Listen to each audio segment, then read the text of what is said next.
So I never had to face that moment, because if Jen's dad would have laid his eyes on me, holy shit, I don't think he would have let it happen. Because, you know, good looking, I was just like, hey man, I made mall rats.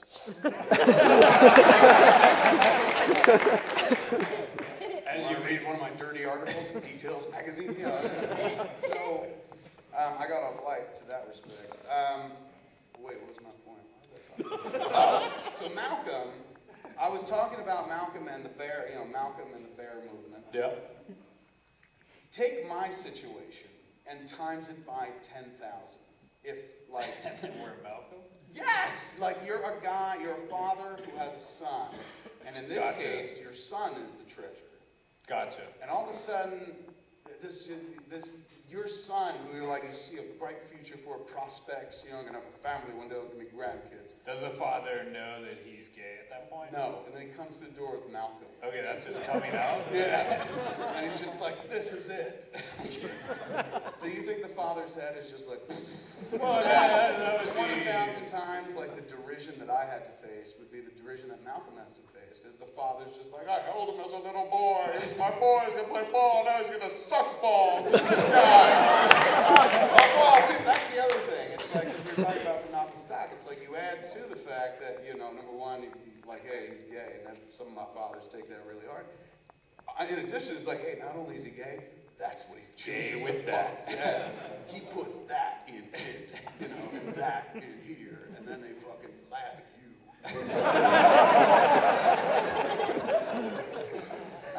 I guess that would be tough. Yeah, it would be kind of tough. But it made me start thinking, well, because of that, because I was talking about that, it made me think about growing up here, and I thought, like, I got off easy, man. Like, it could have been way tougher for me in terms of like trying to get laid, but I did get laid quite often back here. Do you think people knew you? I mean, the only difference, like, if you went around, I mean, I lived here for a while, it seemed like it was like everyone, I mean, it just always seemed like everyone knew everybody. Yeah. Like, whenever I'm in Highlands, it's like, hey, there's Needy Balls and Scrunchy Face. And there were a lot of nicknames. Mustard. Tulip Buddy or whatever. Mustard, Needy Balls, and who was the other one? The third of the Muse triumvirate. Oh, well, he was Shooby. Shooby. All that wacky names. But I didn't grow up in that kind of community where everyone had like a funny nickname and everybody. No, you're like, I'm Scott. Yeah. What's your name? Tom. So you're one of those one-syllable guys too, huh? But that was where it's like, I don't remember going to like girlfriends' houses. What'd you do? Fuck them in your parents' house? You just meet them out in the world. You fuck them out in the woods when you were on duty? Yeah. It's it's Step like back, a whole man. fucking year. It's on the woods. The moss on that tree looks dangerous. Let me shoot it off. Now we kiss and fuck in the woods. Yeah, I don't remember like having that sort of meeting the parents at all. You never had that moment? We're Canadian. What is that? I don't know. Just your It's catch-all, observation. like, Yeah. when shit don't Anything work. that's different from America. I would imagine in Canada they'd be too polite. Like, that's what I should have done. Instead of fucking rocking in Jersey, I should have moved up to Canada. Because they're too polite. That all the girls that I would have hung out with would have fucked me out of politeness. Like, you know, I find him repugnant, but, you know, well, he's here, so. He rude not to. He clearly wants to. He doesn't sweat on me so much. But even that's okay. Yeah, you know, it's just not his fault. It's still, it makes me sick. We all create water. Yeah. I'm gonna let him put some of his thicker water in me, so I should get used to it, I guess. Why am I exchanging bodily fluids with? Oh yeah, because it'd be rude not to. That was what it was like. That's why I don't talk about sex, because in Canada they just teach you inner monologue. All sex,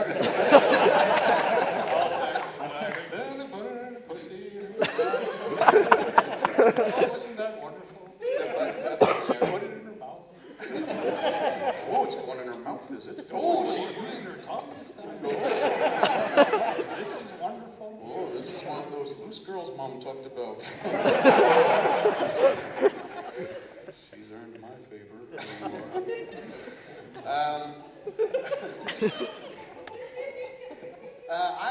I feel like on SModcast I always take the lead. Do you have anything that you want to talk about? No. Shit kind of doesn't work that way, does it?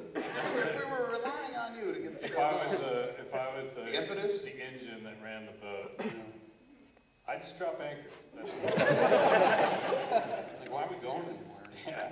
But that's weird, because that sounds more like me than you, because you're like, let's go where they eat moles on sticks and the rocks. Strings, not sticks at all. And then you stick them with sticks, put them in your mouth, because a stick is a fork in this backwards country. No, but I think you're much more of the, you're a performer. You think so? Yes. Goofy entertainer? I'd use the word performer, actually. I appreciate that. That's what I'm learning as I go on in life. I don't know that I'm a filmmaker. I'm not like, they're like, filmmaker Kevin Smith and shit like that. I don't know if I want to be described that way. I think I want to be described... Filmmaker/performer? Not even, no slashes, just like, it's him. Like Kevin Smith. He's the top one. Here he comes. Clerk's guy. Clerk's guy would cover it. Clerk's guy? Yeah. Saying like, filmmaker sounds too... Number one, Kevin Smith, who crafted the dark, searing drama Mallrats. But I do feel like more like an entertainer. I feel like that's what I do, and it's not like Sammy Davis Jr., where I'm like, watch me tap. But, give me time. It comes to the point where I'm like, my bag's getting empty, I better take tap lessons. You see me out on the stage and I start doing a little soft shoe, you'll know that 20 minutes before the end. I'm like, and this number I call, right here down above this one. Watch me while I fail. I had no big movements. I would watch you tap. Yeah, that's the point is, if you watch me tap, you're watching me fail. So if you say, I'd watch you tap, that's you going like, I want to see you go down in flames. I feel like I take the mic so much. But I think you are much more the entertainer. Than you. Which is why you're going around the world by yourself talking in front of large groups of people. Yeah, I guess there's that. Whereas that would be called like the pissing in my pants tour. The One More for Courage tour. It would be like, and then we flew to Vietnam, and then my wife and I had some really excellent sex. And, oh wait, here's a funny story.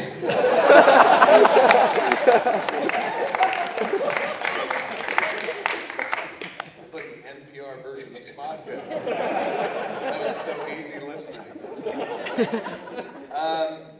Let's vary it up a little differently.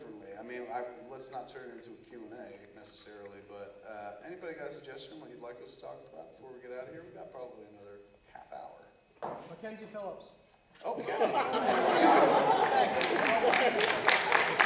Mackenzie Phillips. Yes, Mackenzie Phillips, Scott, I don't know if you know this, but Mackenzie Phillips had sex with her father. Were you guys in a club together or any time? Would you have known this information? It came out this week. She dropped it like a bomb. She wrote a book. Yes. All right, it wasn't like a bomb. She dropped it like a book. A book bomb.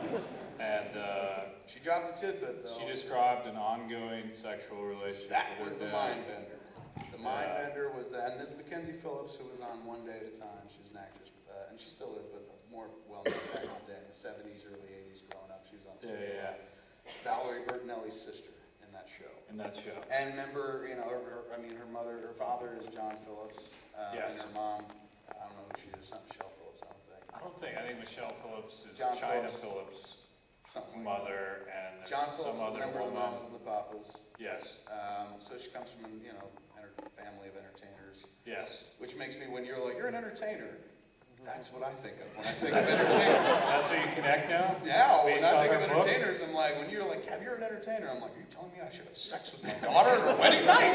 What are you talking about? Scott, you horrible human being. She announced. On our wedding night? Yes. The night before her wedding, not her wedding night. She saved that for her husband, presumably. The night before, and we'll try to handle this delicately, but good Lord, it's an odd situation. The story I read, she said the night before she got married, she was doing a bunch of drugs with her dad. I guess her and her dad did a bunch of drugs and shit like that. Gotcha. Shoot up.